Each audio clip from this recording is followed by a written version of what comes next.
Today I've come up with a very essential topic, and that is pronunciation. So let's get started.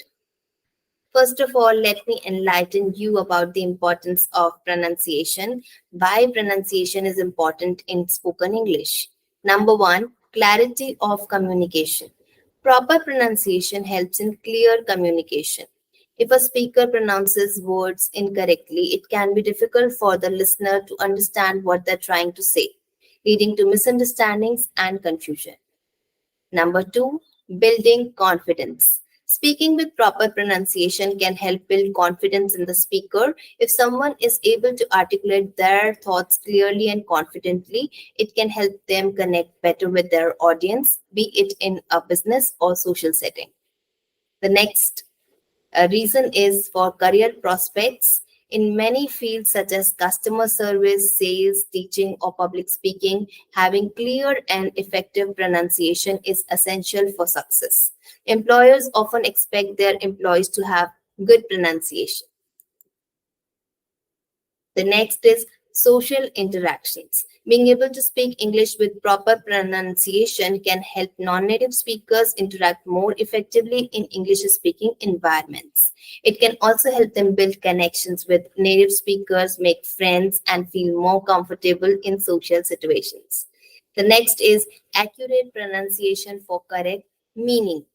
English words often have multiple meanings, and the correct pronunciation is critical to conveying the intended meaning.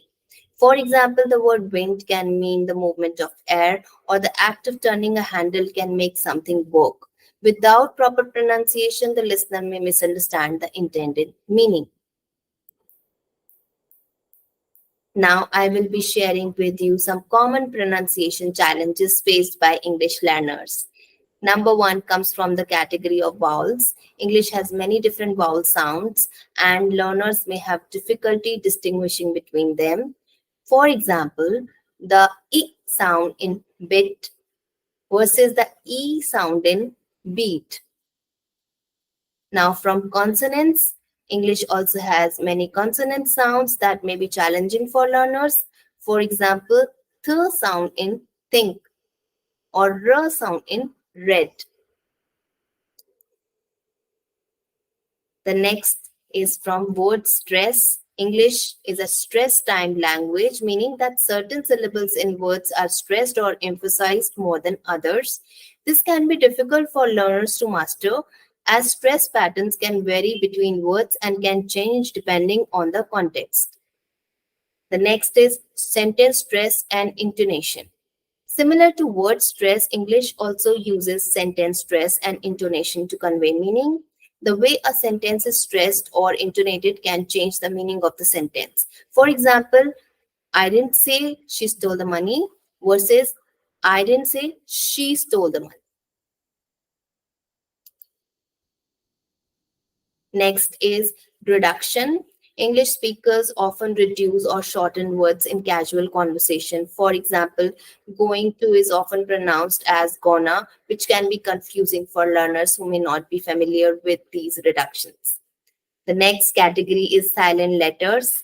English has many silent letters in words such as K in night or H in R. This can be challenging for learners who may not be used to silent letters in their native language. Now, I will be introducing you to different sounds of English, including vowels and consonants.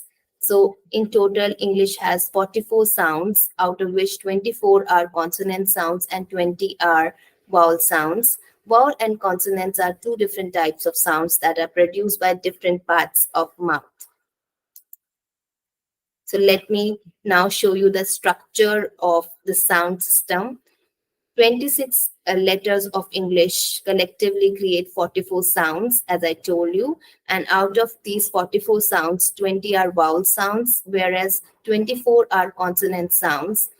Vowel sounds are further categorized into monophthongs and diphthongs. 12 monophthongs are further categorized into short vowels and long vowel sounds. And consonants are also of two types.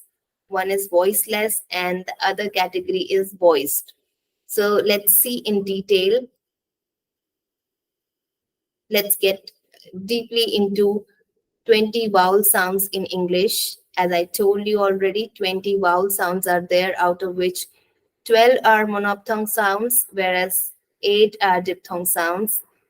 Talking about monophthong sounds, we have 7 short vowel sounds and 5 long vowel sounds. So let's take the short vowel sounds one by one. E, pit, e, pit, e, pet, e, pet, pat, a, pat, o, put, o, put, o, pot, o, pot, o, put, o, put, a, another, a, another. Now talking about the long vowel sounds. E, bean, e, bean, a, barn, a, barn, o, born, o, born, oo, boon, oo, boon, o, burn. Now let me give you the sounds for the diphthong sounds. Ear, pear, ear, pear, poor, poor, a, bay, oi, boy, oi, boy, oh, no, oh, now. I hope you've understood how to pronounce each one of them.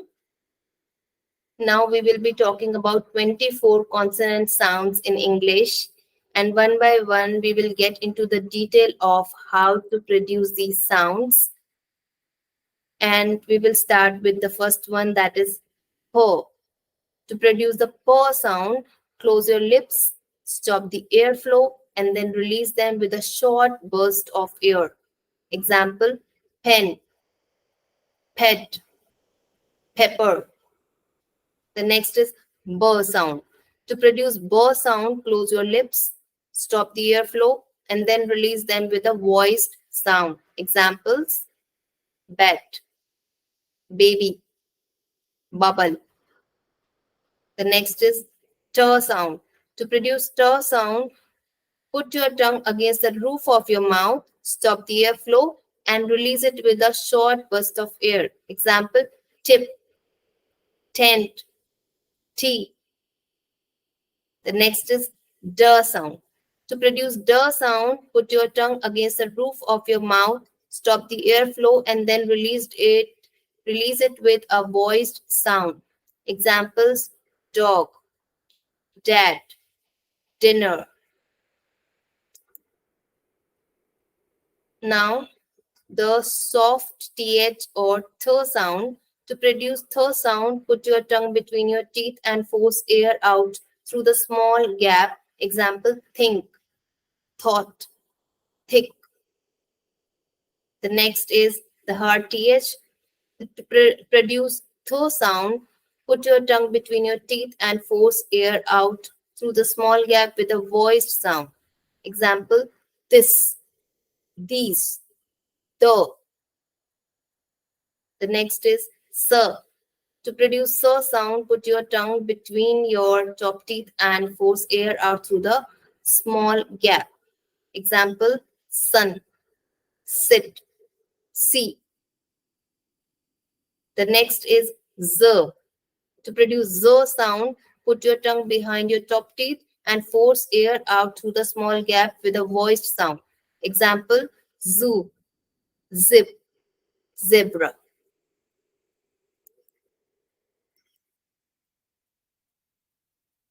The next is sh sound. To produce sh sound, put your tongue against the roof of your mouth and force air out through the small gap. Example, ship, sheep, shoe. The next is j sound.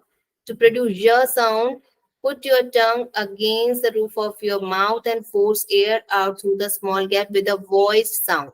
Example, pleasure, measure, vision. The next is her sound. To produce her sound, force air out through your mouth without using your tongue or lips. Example, head, hot, hope. The next is ma sound. To produce ma sound, close your lips and force air out through your nose. Example, man, mom, milk. The next is na sound. To produce na sound, put your tongue behind your top teeth and force air out through your nose. Example, no, nice, now. To produce la sound, put your tongue against the roof of your mouth and let air pass over the sides of your tongue. Example, look, little, love. Raw. To produce raw sound, curl the sides of your tongue upwards towards the roof of your mouth and vibrate your vocal cords. Example, red, rabbit, rain. The next is your sound. To produce your sound, raise the middle of your tongue towards the roof of your mouth and let air pass through the sides. Example, yes, yellow, yacht. K. To produce k sound, put the back of your tongue against the roof of your mouth, stop the airflow and release it with a short burst of air. Example, cat, kite, keep. G. To produce g sound, put the back of your tongue against the roof of your mouth, stop the airflow, then release it with a voiced sound. Example, goat, give, get. F. To produce f sound, put your top teeth on your bottom lip and force air out through a small gap. Example, fish, fun, feet. The next is v. To produce v sound, put your top teeth on your bottom lip and force air out through the small gap with a voiced sound. Example, vat, video, ferry. The next is V sound. To produce V sound, round your lips and let air pass through them. Example, we, want, water. The next is sound. To produce sound, put the back of your tongue against the roof of your mouth and let the air pass through your nose. Example, sink, long, thing. The next is ch, sound. Put your front of your tongue against the roof of your mouth and force air out through the small gap. Example, chair, cheese, watch. The next is j sound. To produce j sound, put the front of your tongue against the roof of your mouth and force air out through the small gap with a voiced sound. Example, job, jacket, judge. I hope that the sound system was pretty much clear to you. Now I will be talking about the concepts of stress and intonation in English. Stress refers to the emphasis placed on certain syllables or words in a sentence. In English, some syllables are stressed while others are unstressed. The placement of stress can change the meaning of a word or sentence. For example, the word record, stress, here the stress is on first syllable, which means we are talking about the recording device, record. And if the stress is on second syllabus, that is record, it means we are telling someone to make a note of something, to record something. The next is intonation. Intonation refers to the rise and fall of a pitch in a sentence. It can also change the meaning of a sentence or convey different emotions, or attitudes. For example, the rising intonation at the end of a sentence can indicate a question, while a falling intonation can indicate a statement. Changing stress and intonation can alter the meaning of a sentence. We are now going to talk about the example for this. So just pay attention. In the first sentence, how I'm going to speak it, I'm going to stress didn't. And in the second sentence, I'm going to stress beautiful. I didn't say you were beautiful. I didn't say you were beautiful. So the stress is on didn't here, indicating that the speaker did not say something. In the second sentence, I'm going to stress beautiful. I didn't say you were beautiful. I didn't say you were beautiful. In the second sentence, the stress is on beautiful, indicating that the speaker did not say that the person was beautiful specifically. So I hope that you've understood that putting distress on different parts of sentence can completely alter the meaning of sentence.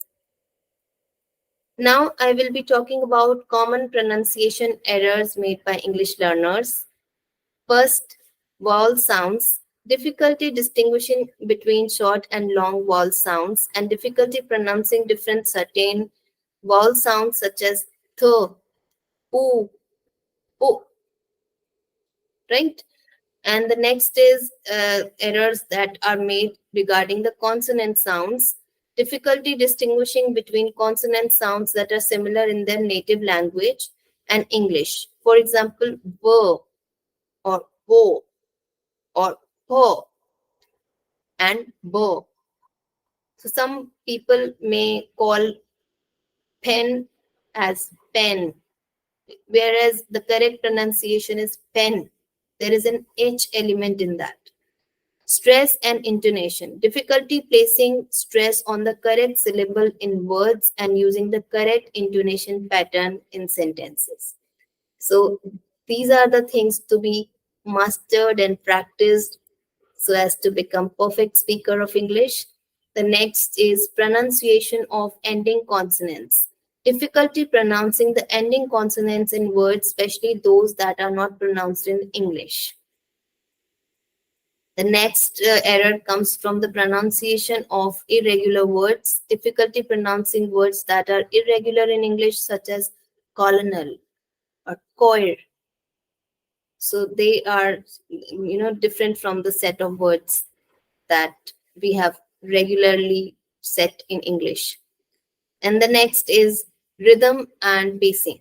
So difficulty maintaining the correct rhythm and pacing in their speech, leading to a choppy or unnatural sounding speech pattern. So I hope that you've understood all the errors that possibly could be made.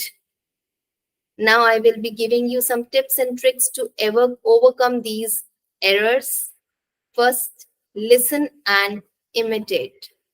Encourage students to listen to and imitate native English speakers. This can help them learn correct pronunciation, intonation, and rhythm. So imitation is one superb technique to follow. Next trick is to focus on individual sounds. Have students focus on individual sounds that are difficult for them and practice saying them correctly. Use phonetic symbols to help students recognize and produce different sounds. So in case you were not able to adopt from a video lesson like which is fast paced, you can go for focusing on individual sounds. Next is practice minimal pairs. Minimal pairs are pairs of words that differ by only one sound, such as bit and bet. Use minimal pairs to help students distinguish between similar sounds and improve their pronunciation.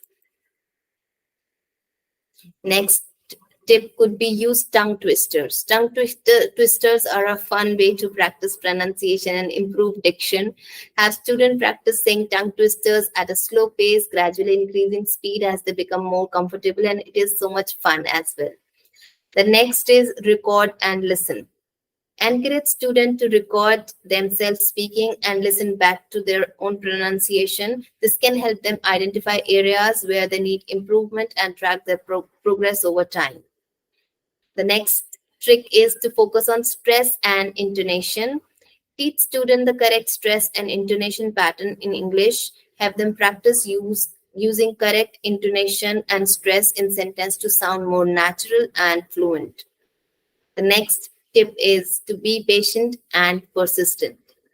Pronunciation is a skill that takes time and practice to master. Encourage students to be patient and persistent in their effort to improve their pronunciation and provide them with positive feedback and encouragement along the way.